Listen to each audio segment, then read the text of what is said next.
Bolonya mencetak sejarah dengan meraih kemenangan pertama mereka di Liga Champions modern setelah mengalahkan Borussia Dortmund 2-1.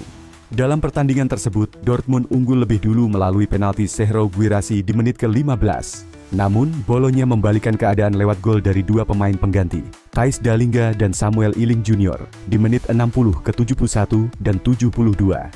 Kekalahan ini menjadi yang keempat berturut-turut bagi Dortmund di semua kompetisi, sekaligus memperburuk posisi mereka di urutan ke-13 Liga Champions, mengancam peluang lolos ke babak 16 besar. Kekalahan ini juga meningkatkan tekanan pada pelatih Nuri Sahin yang akhirnya dipecat.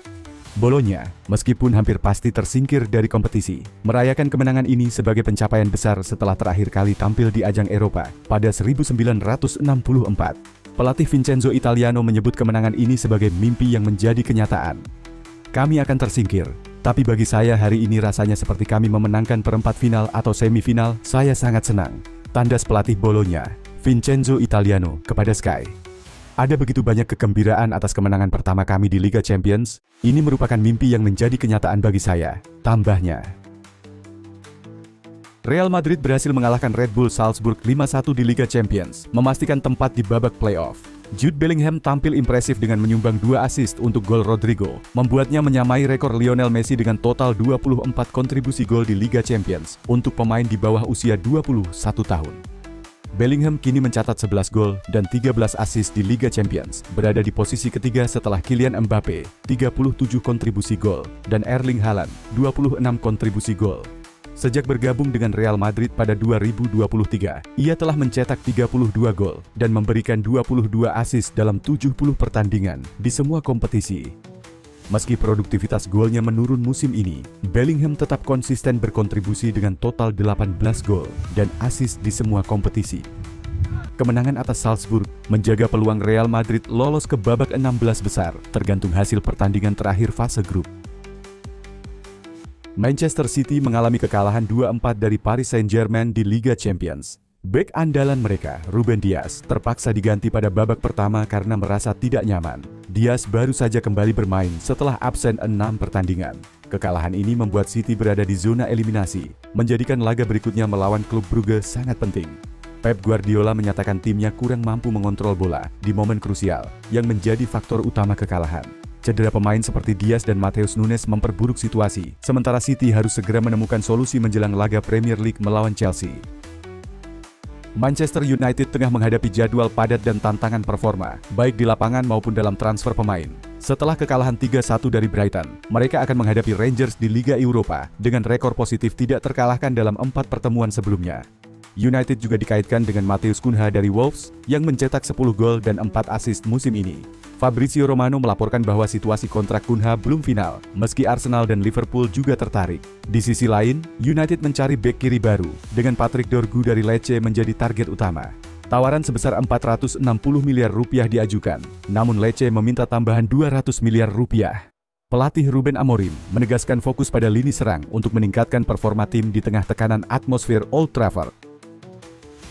Real Madrid dikabarkan bisa mempertimbangkan melepas Vinicius Junior setelah Al Ahly, klub asal Arab Saudi, siap mengajukan tawaran senilai 350 juta euro, sekitar 6 triliun rupiah. Tawaran ini akan memecahkan rekor transfer dunia yang sebelumnya dipegang Neymar saat pindah ke PSG dengan biaya 222 juta euro pada 2017. Langkah ini diambil Arab Saudi untuk menarik Vinicius ke Liga Pro Arab Saudi. Mengingat pemain Brasil tersebut tengah berada di puncak karirnya, Vinicius dinilai bisa menjadi daya tarik utama bagi pemain-pemain besar lainnya untuk bergabung ke liga tersebut. Meski klausul pelepasannya mencapai 1 miliar euro, tawaran ini dinilai cukup besar untuk membuat Real Madrid mempertimbangkannya. Manchester City resmi merekrut Omar Marmaus dari Eintracht Frankfurt dengan kontrak 4,5 tahun senilai 70 juta euro, sekitar 1,13 triliun rupiah. Transfer ini menjadi bagian dari pengeluaran total 3,9 triliun rupiah dalam sepekan, termasuk mendatangkan Abdulkadir Husanov dan Vitor Reis. Marmaus, penyerang Mesir berusia 25 tahun, mencetak 15 gol dalam 17 laga Bundesliga musim ini dan menjadi top scorer kedua di bawah Harry Kane. Kedatangan Marmaus diharapkan memperkuat City yang tengah kesulitan di Liga Champions dan Liga Inggris. Meski dikenal sebagai striker, Marmus juga bisa bermain di sayap, posisi yang sering ia isi di timnas Mesir. Ia disebut-sebut sebagai pengganti Julian Alvarez yang pindah ke Atletico Madrid pada Agustus lalu. Ronald Araujo akan memperpanjang kontraknya di Barcelona hingga tahun 2031, mengakhiri spekulasi transfer yang sempat beredar. Meski posisinya tergeser oleh Inigo Martinez dan Pau Cubarsí, Araujo memilih bertahan dengan keyakinan perannya akan semakin besar di masa depan. Kontrak baru tersebut telah disepakati. Barcelona juga melihat Araujo sebagai pengganti potensial untuk Inigo Martinez yang mulai menua. Sejak bergabung dari Boston River pada 2018, bek asal Uruguay itu telah tampil dalam 108 pertandingan dan mencetak 7 gol untuk Blaugrana. Fabrizio Romano mengungkapkan bahwa Liverpool bisa mendatangkan Ryan Cherki dari Olympique Lyon dengan harga 19 juta pound, sekitar 308 miliar rupiah.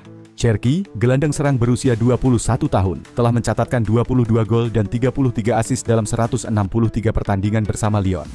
Meski ada minat dari beberapa klub Eropa, termasuk Liverpool, hingga saat ini belum ada negosiasi konkret. Cherki dianggap sebagai opsi ideal untuk menambah kreativitas dan dinamika di lini tengah Liverpool. Namun, keputusan terkait transfernya di sisa 11 hari bursa transfer Januari masih belum jelas. Newcastle United tertarik untuk mendatangkan wonderkid Inggris, Tyler Dibling, dari Southampton dengan harga sekitar 55 juta pound, setara dengan biaya transfer Sandro Tonali. Dibling, pemain sayap berusia 18 tahun, sedang dalam performa yang menonjol meski Southampton menjalani musim buruk.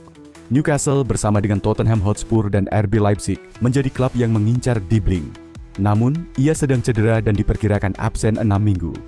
Southampton memasang harga tinggi untuk Dibling, yang masih memiliki kontrak lebih dari 2 tahun. Newcastle kemungkinan akan menunda pembelian hingga bursa transfer musim panas, mengingat kendala financial fair play. Juventus resmi mengumumkan kedatangan Randal Kolo Muani dari Paris Saint-Germain, PSG, dengan status pinjaman hingga akhir musim. Pinjaman ini melibatkan biaya awal sebesar 17 miliar rupiah, yang bisa meningkat hingga 78 miliar rupiah tergantung pada kinerja pemain. Sebelumnya, transfernya sempat tertunda karena masalah birokrasi, namun teratasi setelah PSG memutus kontrak Juan Bernat. Kolo Muani, yang sebelumnya bergabung dengan PSG dari Eintracht Frankfurt, kesulitan mendapatkan waktu bermain reguler di bawah Luis Enrique. Pelatih Juventus, Thiago Motta, berharap Kolo Muani bisa memperkuat lini serang tim dan meningkatkan produktivitas yang saat ini menjadi tantangan utama Juventus di Serie A.